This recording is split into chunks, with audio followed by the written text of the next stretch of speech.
ज्योति बिंदु परमात्मा से है मेरी आत्मा, अब चल कर ले मिलन। ओम शांति। 25 मार्च 2026। बाबा के महावाक्य। मीठे बच्चे, तुम महावीर हो, तुम्हें माया के तूफानों से डरना नहीं है। एक बाप के सिवाय और कोई भी परवाह न कर पवित्र जरूर बनना है। मीठे बच्चे, तुम महावीर हो, तुम्हें माया के तूफानों से डरना नहीं है। एक बाप के सिवाय और कोई भी परवाह न कर पवित्र जरूर बनना है। प्रश्न: बच्चों में कौन सी हिम्मत बनी रहे तो बहुत ऊंच पद पा सकते हैं? उत्तर: श्रीमत पर चलकर पवित्र बनने की। भल कितने भी हंगामे हो, सितम सहन करने पड़े, लेकिन बाप ने जो पवित्र बनने की श्रेष्ठ मत दी है उस पर निरंतर चलते रहें तो बहुत ऊंच पद पा सकते हैं। किसी भी बात में डरना नहीं है। कुछ भी होता है, नथिंग न्यू। गीत: भोलेनाथ से निराला कोई और नहीं। ओम शांति। यह है भक्ति मार्ग वालों का गीत। ज्ञान मार्ग में गीत आदि की कोई जरूरत नहीं है, क्योंकि गाया हुआ है बाप से हमें बेहद का वर्षा मिलना है। जो भक्ति मार्ग की रस्म रिवाज है वह इसमें नहीं आ सकती। बच्चे कविता आदि बनाते हैं वो औरों को सुनाने के लिए। उसका भी अर्थ जब तक तुम न समझाओ तब तक कोई समझ ना सके। अब तुम बच्चों को बाप मिला है तो खुशी का पारा चढ़ना चाहिए। बाप ने 84 जन्मों के चक्र का नॉलेज भी सुनाया है। खुशी होनी चाहिए। हम अभी सुदर्शन चक्रधारी बने हैं। बाप से विष्णुपुरी का वर्षा ले रहे हैं। निश्चय बुद्धि ही विजयंती। जिसको निश्चय होता है वह सतयुग में तो जाएंगे ही। तो बच्चों को सदैव खुशी रहनी चाहिए। Follow father. बच्चे जानते हैं निराकार शिव बाबा ने जब से इसमें प्रवेश किया है तो बड़े हंगामे हुए, पवित्रता पर बड़े झगड़े हुए। बच्चे बड़े होते कहेंगे जल्दी शादी करो, शादी बगैर काम कैसे चलेगा। भल मनुष्य गीता पढ़ते हैं परंतु उससे समझते कुछ नहीं। सबसे जास्ती बाबा को अभ्यास था। एक दिन भी गीता पढ़ना मिस नहीं करते थे। जब मालूम पड़ा गीता का भगवान शिव है, नशा चढ़ गया। हम तो विश्व के मालिक बनते हैं।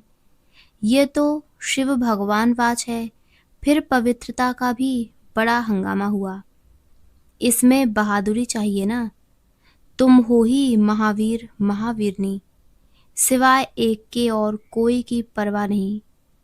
पुरुष है रचता, रचता खुद पावन बनता है तो रचना को भी पावन बनाता है। बस इस बात पर ही बहुतों का झगड़ा चला।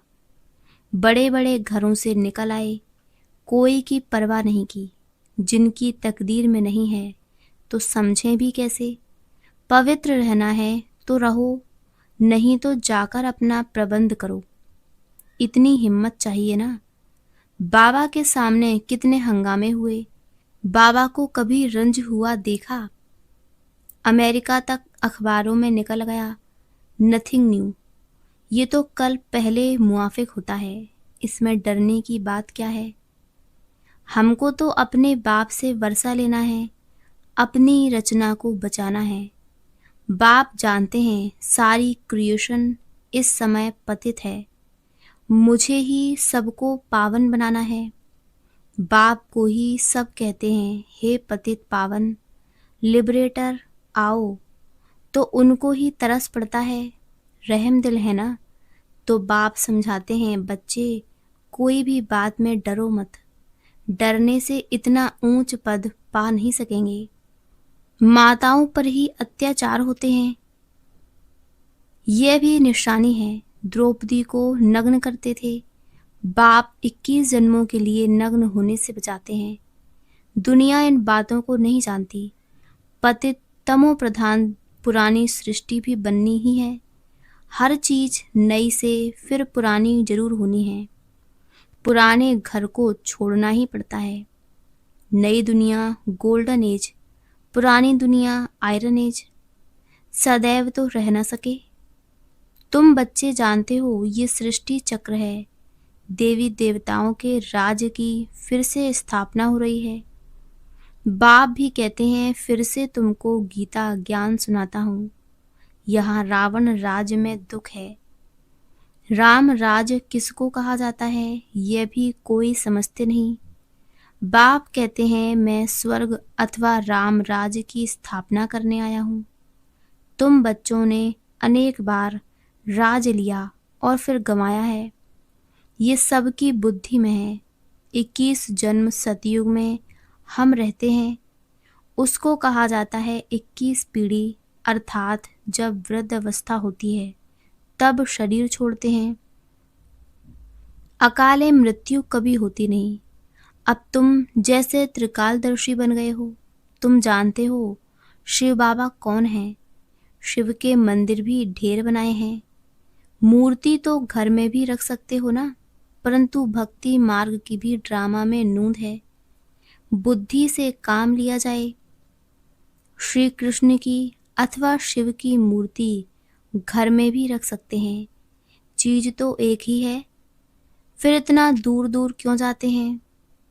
क्या उनके पास जाने से श्री कृष्णपुरी का वर्षा मिलेगा। अभी तुम जानते हो जन्म जन्मांतर हम भक्ति करते आए हैं। रावण राज का भी भवका देखो कितना है। यह है पिछाड़ी का भवका। राम राज तो सतयुग में था। वहाँ ये विमान आदि सब थे। फिर ये सब गुम हो गए। फिर इस समय ये सब निकले हैं। अभी ये सब सीख रहे हैं। जो सीखने वाले हैं वह संस्कार ले जाएंगे। वहाँ आकर फिर विमान बनाएंगे। ये भविष्य में तुमको सुख देने वाली चीज है। ये साइंस फिर तुमको काम आएगी। अभी ये साइंस दुख के लिए है, फिर वहाँ सुख के लिए होगी। अभी स्थापना हो रही है। बाप नई दुनिया के लिए राजधानी स्थापन करते हैं। तो तुम बच्चों को महावीर बनना है। दुनिया में ये थोड़े ही कोई जानते कि भगवान आया हुआ है। बाप कहते हैं गृहस्थ व्यवहार में रहते कमल फूल समान पवित्र रहो। इसमें डरने की बात नहीं। करके गाली देंगे। गाली तो इनको भी बहुत मिली है। श्री कृष्ण ने गाली खाई ऐसा दिखाते हैं। अब श्री कृष्ण तो गाली खा ना सके। गाली तो कलयुग में खाते हैं। तुम्हारा रूप जो अभी है फिर कल्प के बाद इस समय होगा। बीच में कभी हो न सके। जन्म बाई जन्म फीचर्स बदलते जाते हैं। ये ड्रामा बना हुआ है। 84 जन्मों में जो फीचर्स वाले जन्म लिए हैं वही लेंगे। अब तुम जानते हो यही फीचर्स बदल दूसरे जन्म में ये लक्ष्मी नारायण के फीचर्स हो जाएंगे। तुम्हारी बुद्धि का अब ताला खुला हुआ है। यह है नई बात। बाबा भी नया, बातें भी नई। ये बातें किसी की समझ में जल्दी नहीं आती। जब तकदीर में हो तब कुछ समझें। बाकी महावीर उनको कहा जाता है जो कितने भी तूफान आए हिले नहीं। अब वह अवस्था हो न सके, होनी है जरूर। महावीर कोई तूफान से डरेंगे नहीं। वह अवस्था पिछाड़ी में होनी है। इसलिए गाया हुआ है अतीन्द्रिय सुख गोप गोपियों से पूछो। बाप आए हैं तुम बच्चों को स्वर्ग का लायक बनाने। कल पहले मिसल नरक का विनाश तो होना ही है। सतयुग में तो एक ही धर्म होगा।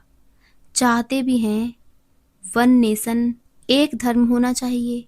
यह भी किसको पता नहीं कि राम राज्य रावण राज्य अलग अलग हैं।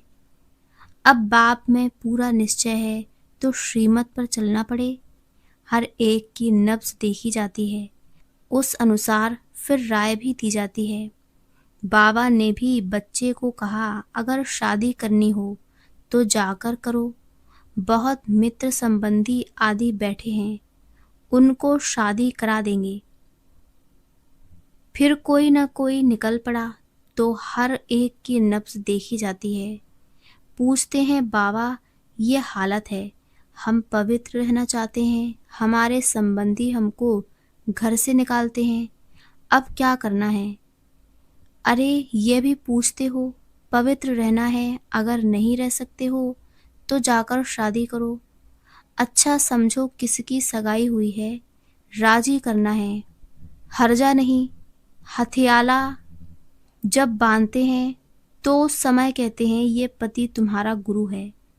अच्छा तुम उनसे लिखवा लो, तुम मानती हो न मैं तुम्हारा गुरु ईश्वर हूँ, लिखो।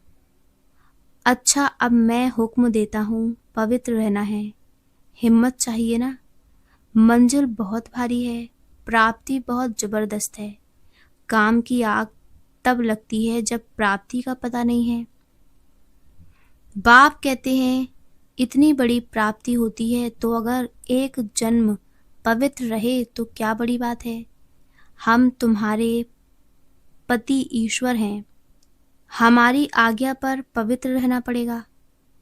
बाबा युक्तियां बता देते हैं, भारत में ये कायदा है, स्त्री को कहते हैं तुम्हारा पति ईश्वर है, उनकी आज्ञा में रहना है, पति का पांव दबाना है, क्योंकि समझते हैं ना लक्ष्मी ने भी नारायण के पांव दबाए थे। ये आदत कहाँ से निकली? भक्ति मार्ग के चित्रों से। सतयुग में तो ऐसी बात होती नहीं। नारायण कभी कोई थकता है क्या जो लक्ष्मी पांव दबाएगी? थकावट की बात हो ना सके, ये तो दुख की बात हो जाती है। वहाँ दुख दर्द कहाँ से आया? तब बाबा ने फोटो से लक्ष्मी का चित्र ही उड़ा दिया। नशा तो चढ़ता है ना, छोटेपन से ही वैराग्य रहता था, इसलिए भक्ति बहुत करते थे। तो बाबा युक्ति बहुत बताते हैं। तुम जानते हो हम एक बाप के बच्चे हैं तो आपस में भाई बहन हो गए। डाडे से वर्षा लेते हैं, बाप को बुलाते ही हैं पतित दुनिया में। हे पतित पावन सभी सीताओं के राम। बाप को कहा जाता है ट्रुथ, सचखंड स्थापन करने वाला। वही सारी सृष्टि के आदि मध्य अंत का सत्य ज्ञान तुमको देते हैं। तुम्हारी आत्मा अभी ज्ञान सागर बन रही है। मीठे बच्चों को हिम्मत रखनी चाहिए, हमको बाबा की श्रीमत पर चलना है। बेहद का बाप बेहद की रचना को स्वर्ग का मालिक बनाते हैं, तो पुरुषार्थ कर पूरा वर्षा लेना है, वारी जाना है। तुम उनको अपना वारिस बनाएंगे तो वो तुमको 21 जन्मों के लिए वर्षा देंगे। बाप बच्चे के ऊपर वारी जाते हैं। बच्चे कहते हैं बाबा ये तन मन धन सब आपका है, आप बाप भी हो तो बच्चा भी हो। गाते भी हैं त्वमेव माताश्च पिता त्वमेव। एक की महिमा कितनी बड़ी है। उनको कहा ही जाता है सर्व का दुख हरता सुख करता। सतयुग में 5 तत्व भी सुख देने वाले होते हैं। कलयुग में 5 तत्व भी तमो प्रधान होने के कारण दुख देते हैं। वहाँ तो है ही सुख, ये ड्रामा बना हुआ है। तुम जानते हो ये वही 5000 वर्ष पहले वाली लड़ाई है। अभी स्वर्ग की स्थापना हो रही है, तो बच्चों को सदैव खुशी में रहना चाहिए। भगवान ने तुमको अडॉप्ट किया है, फिर तुम बच्चों को बाप श्रृंगारते भी हैं, पढ़ाते भी हैं। अच्छा मीठे मीठे सिकी लदे बच्चों प्रति माता पिता बाप दादा का याद प्यार और गुड मॉर्निंग। रूहानी बाप की रूहानी बच्चों को नमस्ते। धारणा के लिए मुख्य सार। पहला, सदा बाप समान बनने की हिम्मत रखनी है, बाप पर पूरा वारी जाना है। दूसरा, किसी भी बात में डरना नहीं है, पवित्र जरूर बनना है। वरदान, समस्याओं को चढ़ती कला का साधन अनुभव कर सदा संतुष्ट रहने वाले शक्तिशाली भव। समस्याओं को चढ़ती कला का साधन अनुभव कर सदा संतुष्ट रहने वाले शक्तिशाली भव। जो शक्तिशाली आत्माएं हैं वह समस्याओं को ऐसे पार कर लेती हैं जैसे कोई सीधा रास्ता सहज ही पार कर लेते हैं। समस्याएं उनके लिए चढ़ती कला का साधन बन जाती हैं। हर समस्या जानी पहचानी अनुभव होती है। वे कभी भी आश्चर्यवत नहीं होते बल्कि सदा संतुष्ट रहते हैं। मुख से कभी कारण शब्द नहीं निकलता, लेकिन उसी समय कारण को निवारण में बदल देते हैं। स्लोगन: स्वस्थिति में स्थित रहकर सर्व परिस्थितियों को पार करना ही श्रेष्ठता है। मातेश्वरी जी के अनमोल महावाक्य। परमार्थ से व्यवहार स्वतः सिद्ध होता है। भगवान वाच है कि तुम मेरे द्वारा परम अर्थ को जानने से मेरे परम पद को प्राप्त करेंगे। अर्थात परमार्थ को जानने से व्यवहार सिद्ध हो जाता है। देखो, देवताओं के आगे प्रकृति तो चरणों की दासी होकर रहती है। ये 5 तत्व सुख स्वरूप बन मन इच्छित सेवा करते हैं। इस समय देखो, मन इच्छित सुख न मिलने के कारण मनुष्य को दुख अशांति प्राप्त होती रहती है। सतयुग में तो ये प्रकृति बाअदब रहती है। देखो, देवताओं के जड़ चित्रों पर भी इतने हीरे जवाहरात लगाते हैं, तो जब चैतन्य में प्रत्यक्ष होंगे तो उस समय कितने वैभव होंगे। इस समय मनुष्य भूख मरते हैं और जड़ चित्रों पर करोड़ों रुपए खर्च कर रहे हैं, तो ये क्या फर्क है। जरूर उन्होंने ऐसे श्रेष्ठ कर्म किए हैं, तभी तो उन्हों के यादगार बने हुए हैं। उनका पूजन भी कितना होता है। वह निर्विकारी प्रवृत्ति में रहते भी कमल फूल समान अवस्था में थे, परंतु अब वो निर्विकारी प्रवृत्ति के बदले विकारी प्रवृत्ति में चले गए हैं, जिस कारण सभी परमार्थ को भूल व्यवहार की तरफ लग गए हैं। इसलिए रिजल्ट उल्टी जा रही है। अब अपने को स्वयं परमात्मा आए विकारी प्रवृत्ति से निकाल निर्विकारी प्रवृत्ति सिखाते हैं, जिससे अपनी जीवन सदाकाल के लिए सुखी बनती है। इसलिए पहले चाहिए परमार्थ, बाद में व्यवहार। परमार्थ में रहने से व्यवहार ऑटोमेटिकली सिद्ध हो जाता है। ओम शांति। अव्यक्त इशारे। निश्चय के फाउंडेशन को मजबूत कर सदा निर्भय और निश्चिंत रहो।